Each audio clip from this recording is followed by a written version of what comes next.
예, 오늘 제가 고른 리포트 네 번째는 바로 이겁니다. 충주에서 청주로 가보겠습니다. 현역 청주시 의원이 미성년자와 성매매를 한 혐의로 지금 수사를 받고 있습니다. 사무실 불이 모두 꺼져 있는 저기가요, 바로 압수수색 대상이 된 청주시의회 최모 시의원의 사무실입니다. 최 시의원은요, 지난 2024년 10월부터 대략 1년간 이 채팅 앱으로 만난 중학생과 성관계를 갖고 성매매를 권유한 혐의를 받고 있습니다. 최 시의원이 담배를 사준다는 식으로 해당 중학생에게 접근을 했고 숙박업소와 차량에서 두세 차례 성매매를 한 것으로 경찰은 보고 있습니다. 아이한테 이렇게 자기 사진 찍어서 보내라고 했던 그런 거 확인하고 있습니다. 사진 입고는 그것도 저희가 확인하기 위해서 압수 진행한 거고요. 이 법적 문제도 있고 정치적 문제도 있습니다. 경찰 수사를 받는 상황에서 저 시의원, 소속 정당인 국민의힘에 이런 사실을 알리지도 않고 지방선거에 출마해 당선까지 된 겁니다.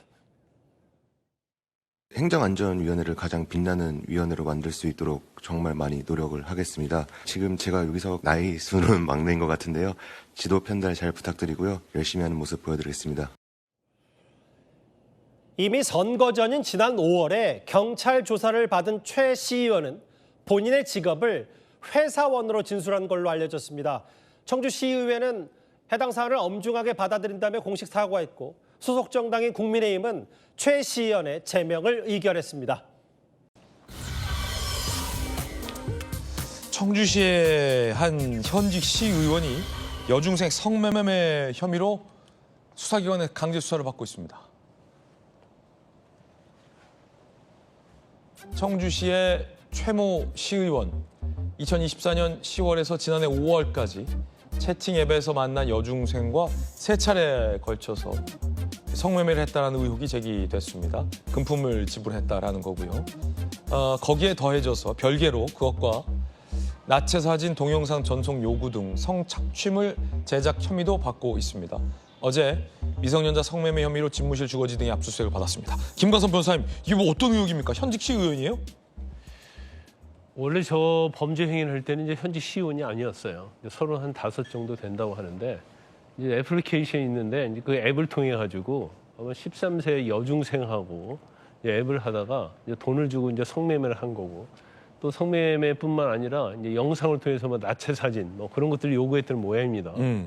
그래서 이거 자체는 이게 엄청난 범죄거든요. 그런데 이게 사실은 밝혀지지 않을 수도 있었어요.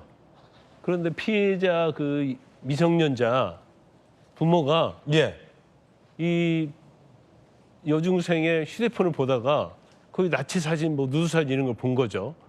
그러면서 서로 주고받고 내용을 봤는데 이 사람인 거예요. 그래서 수사를 받고 있고 그다음에 지방선거 전에 사실은 경찰로부터 입건되고 다 했어요. 조사도 받고. 그럼 본인이 나는 이걸로 인해서 처벌이 굉장히 받겠구나. 네.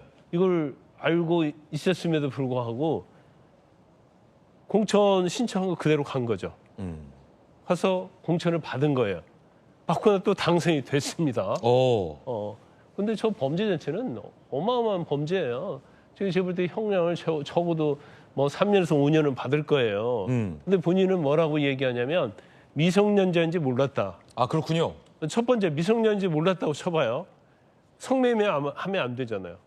왜 나체 사진 이런 것들을 찍어서 보내라고 합니까? 그다음에 두 번째는 미성년자인지 몰랐다는 건 말 자체가 안 되죠.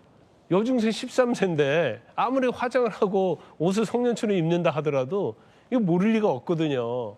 그래서 저런 어떻게 보면 정말 자질부족하고 저런 성범죄에서 어떤 재범이랄지 우범성이 있는 사람이 어떻게 공천 신청하고 시의원 공천을 받았는지 참 의아한 점 측면이 있어요. 그래서 저는 제가 볼 때는 뭐 그 개혁신당의 정의안 사건 못지않게 이 공천 과정에 있어서도 이 부분을 한번 들여다볼 여지가 있다. 저는 그렇게 봅니다. 네.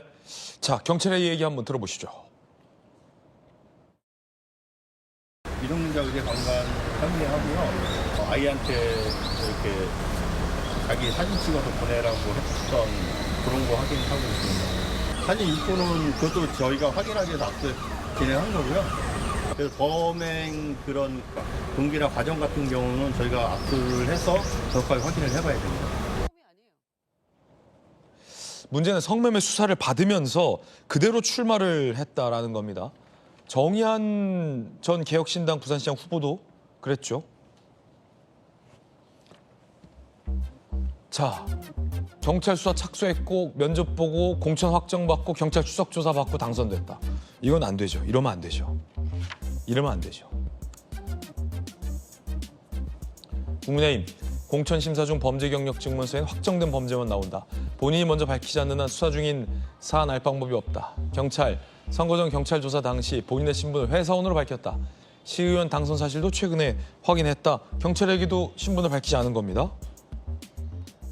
그렇게 당선돼서 지난 3일 첫 행안위에 출석했습니다. 행정안전위원회를 가장 빛나는 위원회로 만들 수 있도록 정말 많이 노력을 하겠습니다. 지금 제가 여기서 가장 나이 수는 막내인 것 같은데요. 지도 편달 잘 부탁드리고요. 열심히 하는 모습 보여드리겠습니다. 감사합니다. 안 의원님 결국 당에선 제명했어요. 어떻게 보십니까? 제명을 한 건 당연하고요. 네네. 저는 저런 사람을 공천 심사, 물론 공천 심사 과정은 모릅니다. 본인이 뭐 저런 걸 밝히지를 않았기 때문에요. 그렇다 하더라도 이제 저런 사람을 공천했고 하는 공천 심사위원장은 성명서 발표하고 이번에 되게 도당위원장이 많이 합니다. 도당위원장 같은 경우는 사죄 설명을 하고 사과를 해야 되죠. 그리고 도당위원장에서 물러난 게 맞습니다. 저는 뭐 누군지 모릅니다. 충북 도당위원장, 국민의힘당의 도당위원장이 누군지 모르겠습니다만은 윤리위원회에서 이제 성명서가 나왔습니다만은 더 나아가서 충북 도당위원장, 당시 공천 심사를 했던 심사위원장은 사과를 하고 스스로 자리를 내려놔야 되는 겁니다. 그리고 참 부끄럽습니다만은 이런 유사 범죄들이 지방의회 의원들한테서 많이 나타나고 있거든요. 그래서 지방의회 의원들 심사 과정, 공천 과정을 좀 더 면밀해야겠다 이런 생각이 듭니다. 물론 열심히 하고 있는 지방의회 의원들 참 많습니다. 예, 지방자치를 위해서. 맞습니다. 그런 분들이 저런 소수의 사람들 때문에 욕을 먹거든요. 저런 사람들을 가려내는 그런 절차와 그런 제도가 필요할 것 같습니다. 네. 하피플 3가지 뉴스 전해드렸습니다.